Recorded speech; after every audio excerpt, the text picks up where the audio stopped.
Have you ever looked at your life and thought, I should have been further by now? Maybe you thought you would be married. Maybe you thought you owned a house. Maybe you thought you would be rich. Real rich bitch. Maybe you thought you had a couple of concubines on the side, you know what I'm saying? 4 homes, a mule, and a biscuit.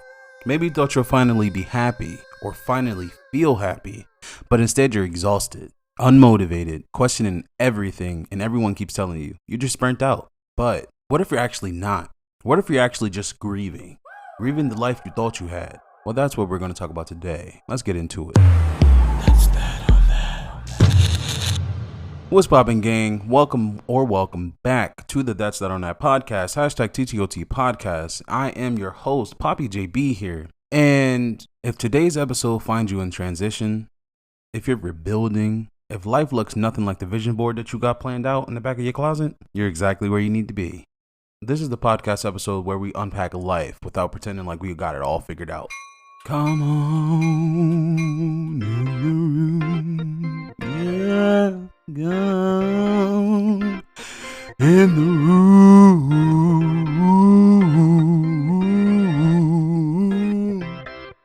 What did it say?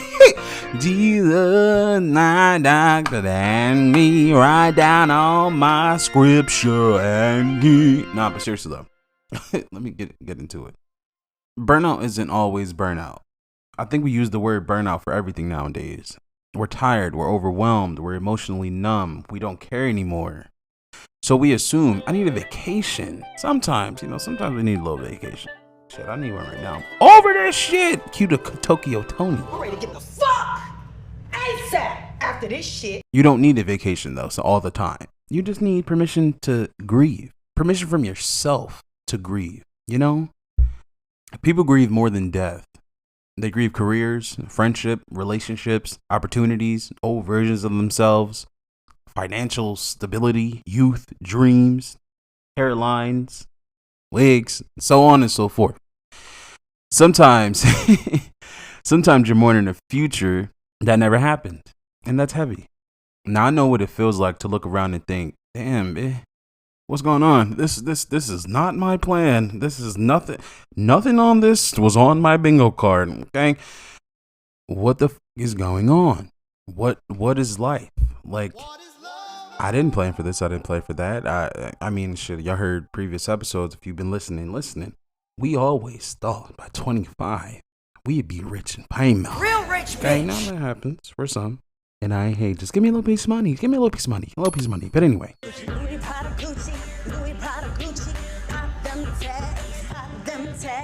We all have this invisible timeline. By 25, by 30, by 35, I'll have this. I'll be here. I'll own this. I'll feel successful. Nobody tells you, though. Nobody truly tells you. Life rarely follows the blueprint in your head unless you're doing a little piece of magic. All right? So, social media sells timelines. Comparison creates fake deadlines. Life doesn't care about your actual schedule. It cares about what you're actually putting into it to get back. But also, too, are you ready for what you're truly asking for? Or do you even know what it takes to ascertain and keep what you're asking for? Or even to get it? Let alone keep it. But that's a whole nother conversation too. The hardest funeral I've ever attended was the funeral for the version of myself I thought I'd become or be by now. Maybe you thought relationships would have lasted, your parents would have stayed together. You know what I'm saying? Not mine, because was they ever really together? Anyway, let me not. Your business would have blown up. Your health would have been better. Shout out to my gallbladder. Maybe you thought people would have supported you by now. Friends, family, work peers, the motherfuckers around you. But instead, life happened. Grief doesn't always look like crying. Sometimes grief looks like not answering text messages, sleeping too much, working too much, scrolling for hours, overeating, smoking, isolation, constant distractions, calling yourself lazy when in reality you're emotionally bent, spent, and exhausted. You don't have to lose a person to lose a part of yourself.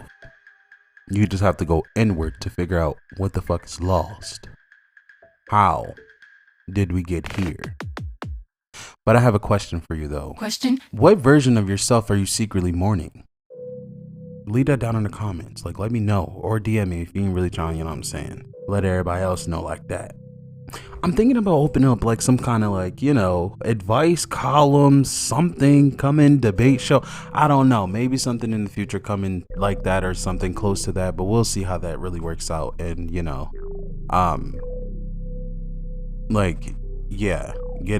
getting all of that together. But what version of yourself are you secretly mourning?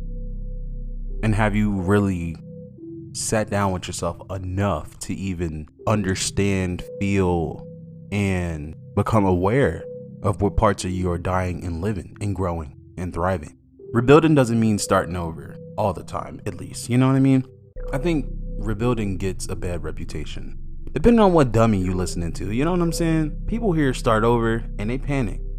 But rebuilding isn't erasing your entire life. It's using what's left. Broken bones heal stronger. Wildfires create new forests. Construction only starts after demolition.